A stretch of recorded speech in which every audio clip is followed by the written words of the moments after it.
Muy buenas tardes a todas y todos.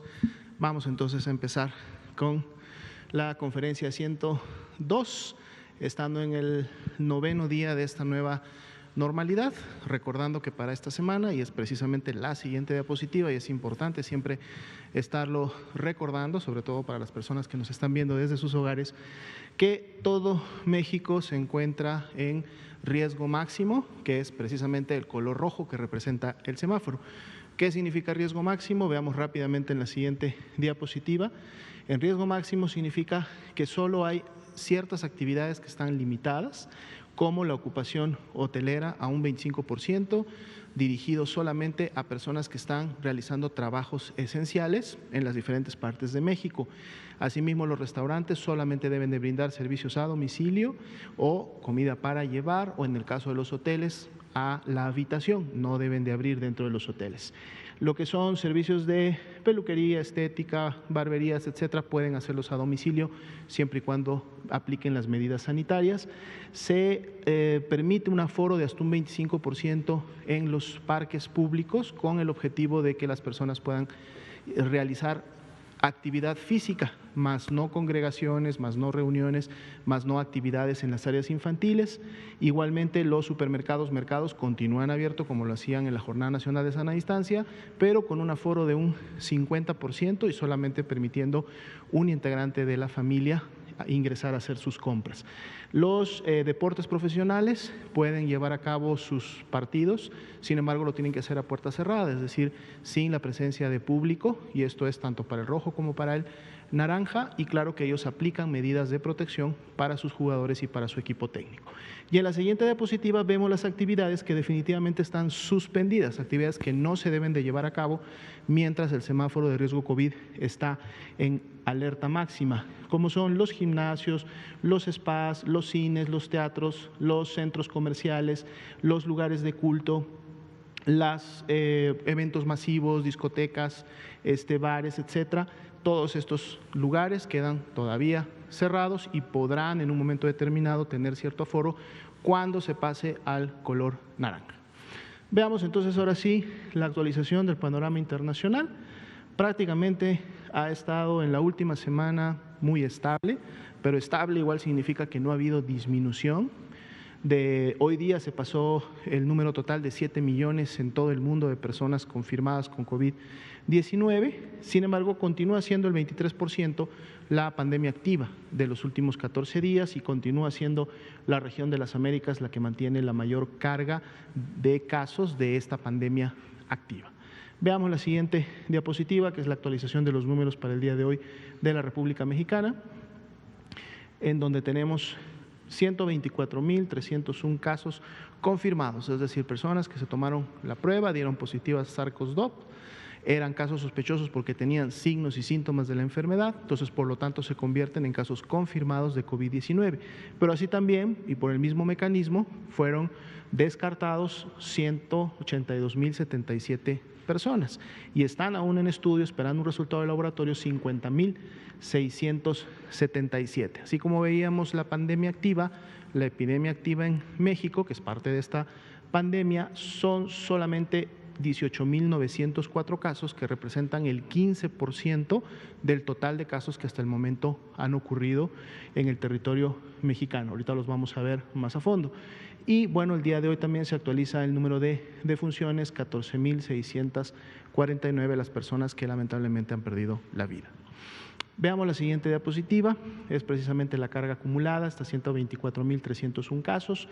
Vemos cómo está distribuido en el territorio nacional, recordando siempre que los colores más oscuros representan aquellas entidades federativas que tienen la mayor carga acumulada, es decir, que desde que inició la epidemia en México, pues tienen la mayor cantidad de casos confirmados, y en la siguiente diapositiva las podemos ver rápidamente y precisamente con ese número de carga acumulada de casos confirmados desde el inicio de la epidemia, en cada una de ellas en orden descendente para identificar rápido la información. La siguiente diapositiva, volvemos al mapa, pero ahora un mapa que solamente registra los casos activos, 18.904, y pues vemos aquí que los colores son diferentes. La gran mayoría de los estados están todavía en un rango que no ha pasado de los 1,000 casos en los últimos 21 días, pero esto irá cambiando dependiendo de la dinámica de la transmisión. Veamos la siguiente diapositiva, es esta misma información, pero igual, nuevamente en orden descendente para cada entidad federativa, y el público y las personas que están viendo la información puedan rápidamente identificar cuál es la carga más reciente en sus estados, recordando que esto es lo que está pasando en la epidemia activa. Son las personas que iniciaron con signos y síntomas en los últimos 14 días. La siguiente diapositiva tiene este mismo enfoque de tiempo, es decir, últimos 14 días, pero en base poblacional, es la tasa de incidencia, y en este caso la nacional 14.8, distribuida de manera diferente. Vemos escalas que superan el 20 en un momento determinado, y son precisamente las entidades federativas que tendrían los colores más oscuros. En la siguiente diapositiva podemos ver la tasa de incidencia actual, que es precisamente la barra verde. Están en ese orden acomodadas las entidades federativas, pero además tenemos una barra de color azul que es la misma tasa de incidencia, pero como se encontraba hace 2 semanas. Entonces nos permite ver algunas diferencias. Vemos como, por ejemplo, en el caso de la Ciudad de México, estas dos barras se están acercando, es decir, que la tasa de incidencia de los últimos 14 días está acercándose a ser similar a la que había hace 2 semanas, lo cual es una buena noticia en este caso para la Ciudad de México, y ese mismo ejemplo podría aplicarse para otras entidades que tienen esta misma presentación. Hay algunas que inclusive la tienen nivelada, o hay algunas en donde ya vemos que la barra azul supera a la barra verde, y entonces esto significa que la tasa de incidencia de esos 14 días ha disminuido en las últimas 2 semanas. Esperemos que eso continúe, porque podría representar ya la bajada del pico epidémico para esas entidades federativas. Veamos la siguiente diapositiva. Aquí vemos precisamente esa diferencia en proporción en relación a la tasa de incidencia actual y cómo estaba hace 14 días. Inclusive ahí podemos encontrar a la Ciudad de México con un 6%, y decíamos que los que estaban alrededor del menos 20 y más 20, pues estaban más o menos llegando a un nivel de estabilidad. Los que están por debajo de menos 20 quiere decir que sí han tenido un descenso importante de su tasa actual, o sea, ha habido una disminución, y los que están por encima del 20, pues bueno, todavía están teniendo un incremento o confirmación de casos y tasa de incidencia mayor que la que tenían hace 2 semanas, y aquí podemos ver cuáles son las entidades que tienen la mayor proporción de incremento. Quiere decir que están teniendo una actividad importante en las últimas 2 semanas. Veamos la siguiente diapositiva, que es la distribución por fecha de ocurrencia de las defunciones que hasta el momento se han producido, y también se representan las 1,478 defunciones que al día de hoy estarían pendientes de un resultado, que son las barras de color naranja claro que están sobre las barras de color azul oscuro. Si vemos la siguiente diapositiva, es esta misma información, pero ahora distribuida por entidad federativa, es decir, los 1,478 defunciones aún sospechosas se encuentran precisamente en la parte superior de las barras azules, las barras naranjas claros, y ahí podemos ver que entonces tendríamos todavía una expectativa de que se incrementara el número de decesos en estas entidades federativas que tienen estas barras. Veamos la siguiente diapositiva, en la cual es la curva epidémica, los casos que hasta el momento se han confirmado y los casos que están todavía sospechosos, recordando el porcentaje de positividad más reciente que teníamos, que andaba alrededor del 44-46%, pues bueno, estaríamos esperando que al menos esa proporción en la mayoría de estos casos sospechosos pudiera confirmarse. Recordando, por si no lo habíamos comentado anteriormente, que las defunciones que vimos en la diapositiva anterior, que son sospechosas, esas 1,478, están o forman parte de estas 50,677 resultados que están sospechosos. Por lo tanto, cuando vemos la siguiente diapositiva, que es la distribución precisamente de estos resultados aún pendientes de conocerse, aquí también están las defunciones que están pendientes de saber si son confirmadas o no son confirmadas, y entonces podemos ver en la barra naranja claro, que está sobre la barra de color guinda o rojo oscuro, precisamente cuáles son las entidades que estarían de alguna manera acumulando la mayor cantidad de estos casos sospechosos que todavía no tenemos un resultado de laboratorio, y que de darse el mismo, ustedes pueden ver claramente que habría entidades que rápidamente podrían incrementar su carga confirmada de enfermedad, por lo tanto su tasa de incidencia también, dependiendo la fecha de inicio en la que estuvieron estos casos. Veamos la siguiente diapositiva, es precisamente la carga acumulada de casos confirmados. El incremento en las últimas 24 horas de casos confirmados fue del 3.5%. Prácticamente este número de alrededor de 4,000 casos es lo que se ha mantenido en las últimas semanas, ha sido lo que se ha estado incrementando. Hemos tenido días de mayor cantidad de casos, días de menores, diríamos que estamos más o menos en un promedio. Pasemos a la parte del análisis de la ocupación y disponibilidad hospitalaria. 98% fue la tasa de notificación, muy buena para las 793 unidades que pueden notificar.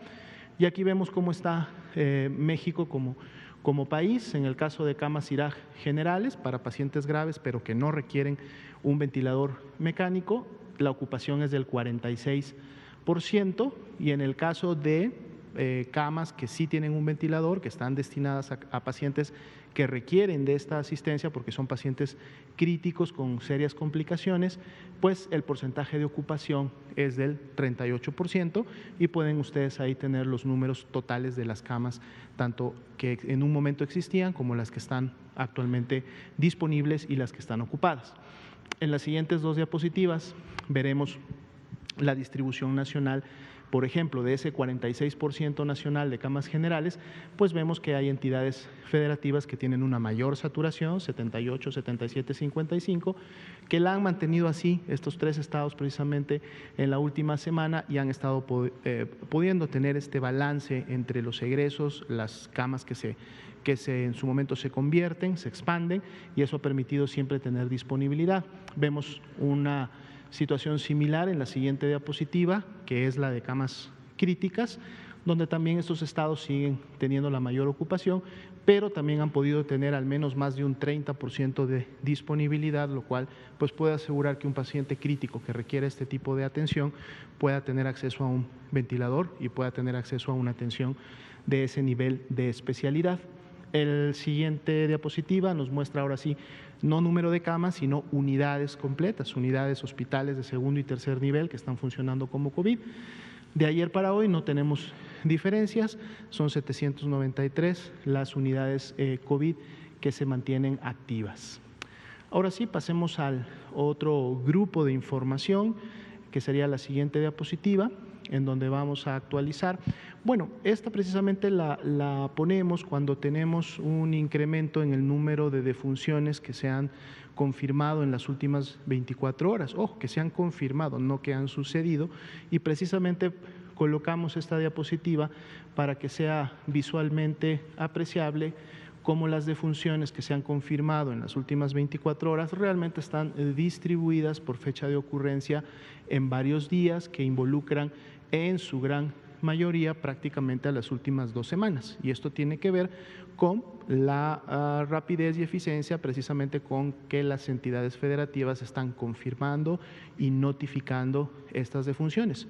Ni bien ellos confirman y notifican, inmediatamente ingresan a la estadística nacional y ustedes las pueden tener aquí cada una de las noches en base a los cortes que se hace de la base de datos. Entonces aquí están las 596 defunciones que se confirmaron en las últimas 24 horas, pero vean en el color azul que está sobre las barras de color guinda oscuro, pues cómo están distribuidas en el tiempo, siendo realmente en las últimas 24 horas prácticamente 5 las que se habían producido. Veamos ahora sí la siguiente grupo de diapositivas. Hoy día toca actualizar los casos o las afectaciones que ha habido a los profesionales de la salud por COVID-19. Tenemos los 3 grupos que presentamos en los panoramas generales, es decir, el grupo de casos que se han acumulado, 26,666 es lo que marca el corte al día de hoy. Así también todavía hay 11,800 profesionales de la salud que tienen un resultado pendiente de laboratorio para poder confirmarse, y también prácticamente 59,000 de ellos han salido negativos, es decir, dieron negativos a la prueba de SARS-CoV-2. Y aquí ustedes los pueden ver distribuidos por entidad federativa. El orden está dado por la carga acumulada de casos confirmados, pero sobre esta carga acumulada pueden ustedes ver también dónde se concentran los casos que aún son sospechosos, que es el naranja claro, por lo tanto ahí podríamos tener un aumento, y también podemos ver por entidad federativa en donde en mayoría o en más cantidad se han descartado estos casos, que es la barra verde que está al final. Veamos la siguiente diapositiva. Aquí tenemos la curva epidémica, similar a la que veíamos de la carga total de personas. Aquí tenemos específicamente la de profesionales de salud y es también por fecha de inicio de síntomas. Vemos una curva, digamos que es un poco más aplanada que la que vemos de todos los demás casos, al menos para efectos de la tendencia, pero bueno, necesitaremos ver estos 11,800 casos que están todavía pendientes de un resultado, cómo terminan confirmándose, y veremos si eso genera alguna tendencia diferente que estamos visualizando en las barras de color guinda. Veamos la siguiente diapositiva.